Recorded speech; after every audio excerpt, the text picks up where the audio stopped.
एक समय की बात है। सेठ केशव और उसकी पत्नी कामिनी अपने घर भोजन न बनाकर दूसरों के घर भोजन किया करते थे। कामिनी, मुझे जरा देर हो रही है। मैं जरा आनंद के घर से खा कर आता हूँ। तू भी काम क्यों नहीं करती? गीता के घर चली जाओ। हाँ हाँ, तुम जाओ, मैं चली जाऊंगी। हम महीने महीने हर किसी के घर में खाते रहेंगे, हमारा खाना और पैसे भी बचेंगे। जाओ जाओ, जल्दी जाओ। वाह वाह, ऐसी बात है? दिन पे दिन प्रतिदिन तुम मुझसे भी ज्यादा चालाक होती जा रही हो। हाँ हाँ बासुआ, जल्दी चलो, निकलो यहाँ से।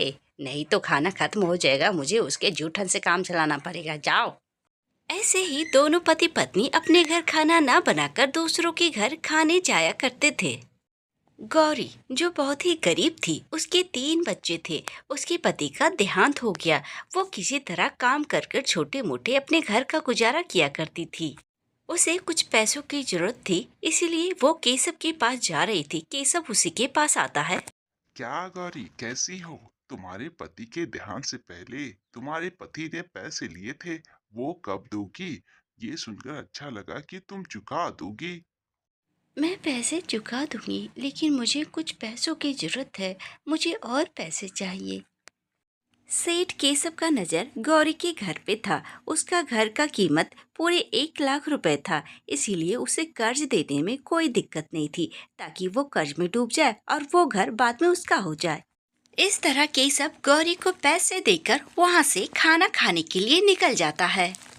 केशव वहाँ पहुँचकर भर पेट खाना खाता है और फिर वहाँ से अपने घर वापस आकर लेट जाता है। तभी उसकी पत्नी कामिनी वहाँ चिल्लाते हुए आती है और कहती है, अरे क्या बताऊं, मेरी तो किस्मत ही खराब थी। खाने को गई, खाने को ही नहीं मिला मुझे। अच्छा ठीक है, आनंद के घर से मैं खीर लेकर आया हूँ, तुम वही खा लो। दोनों एक दूसरे से बात कर ही रहे होते हैं कि इतने में एक काली परछाई उसके घर की ओर आती है और वो धीरे धीरे एक चुड़ैल में बदल जाती है।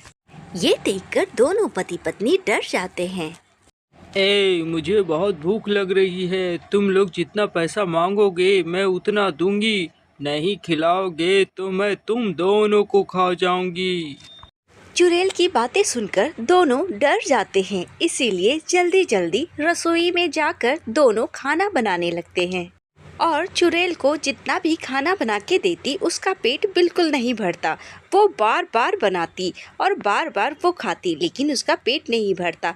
वो 5 साल का खाना एक बार में ही खा गई। और मैं इससे ज़्यादा खाना नहीं बना सकती जी।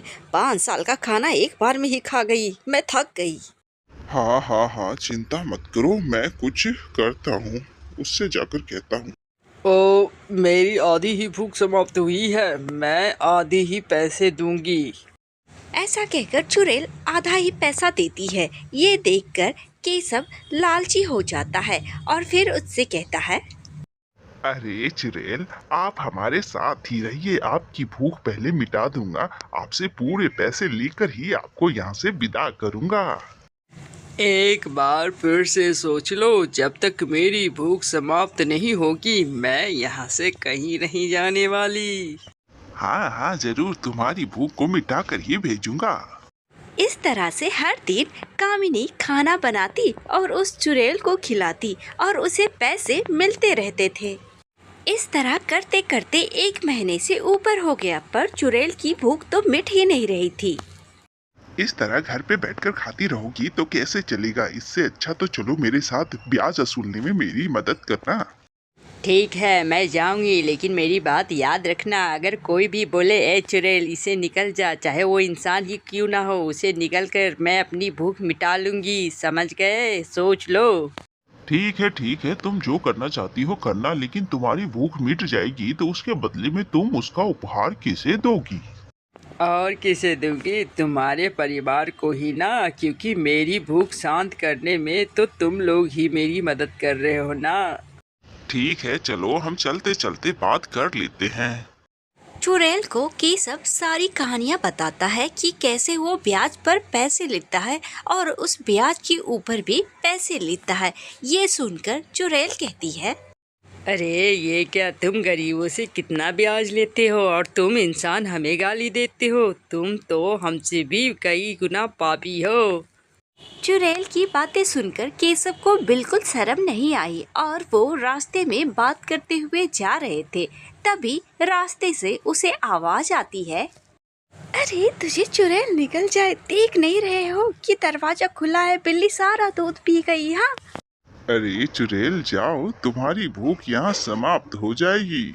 नहीं नहीं, वो दिल से नहीं कहती, वो गुस्से में अपने बेटे को ऐसा कह गई। तुम्हें क्या पता, मुझे पता नहीं चलेगा ये सब।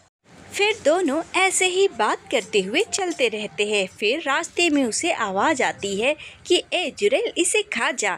दो पति पत्नी लड़ रहे होते हैं। तभी यही समय है, तुम एक साथ दो लोगों को खा सकती हो। तुम एक झगड़े में और अभिशाप में अंतर नहीं समझ सकते हो क्या? वो ऐसे ही झगड़ रहे हैं, समझे? दोनों फिर वहाँ से निकल जाते हैं और जाकर गौरी के घर पर पहुँचता है। वहाँ दरवाजा खटखटाने पर उसकी माँ बाहर आती है और कहती है, बोलो, क्या बात है? आपकी बेटी ने जो पैसे लिए थे वो ब्याज और मूलधन मिलाकर पूरे 1 लाख रुपए हो गए हैं। आपकी बेटी ने 1 रुपए भी नहीं दिए हैं, इसीलिए ये घर खाली कर दीजिए और मुझे दे दीजिए। वैसे भी ये घर मेरे पास गिरवी ही है, मैं एक भी बात नहीं सुनूंगा। अब मुझे ये घर चाहिए तो चाहिए।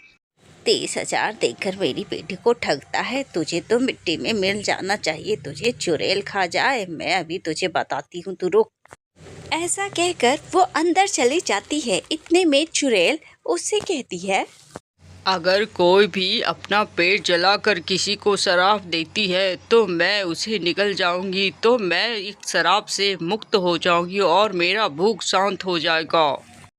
तुम जानना चाहते थे ना कि मैं चुड़ैल कैसे बनी? एक सन्यासी आया था, मैंने उसे खाने को नहीं दिया और डांट कर भगा दिया, तभी उसने मुझे शराब दे दिया, इसीलिए मैं ऐसी बन गई। अब मुझे उससे मुक्त होना है और वो समय अब आ गया है, मैं तुम्हें निकल जाऊंगी।